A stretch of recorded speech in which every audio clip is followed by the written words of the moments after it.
ఆయన నీతో నాతో మన మధ్యలో ఉన్నాడు. ఆయన స్వరము మీరు వినబోతూ ఉన్నారు. తన దాసులను నిలబెట్టుకొని మాట్లాడబోతూ ఉన్నాడు.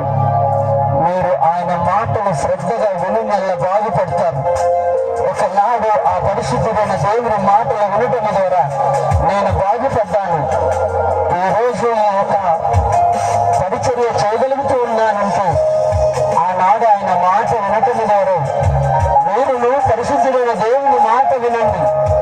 దేవుని మాట వింటే మీ కుటుంబంలో నూతన ఆశీర్వాదం 2025 జనవరి నెలలో ప్రారంభమవుతుంది. మీరు ఏమి ఆశించి స్థలానికి వచ్చారో అది తెలియదు. ఏ బాధలను కూడా వచ్చుంటే ఆ బాధలు ప్రభువు యేసుక్రీస్తు వారికి చెప్పండి. మీ జీవితంలో ఒక నూతన కార్యము నా దేవుడు చేసి పెడతాడు. ఆయన కృప నిరంతరం ఉండను గాక.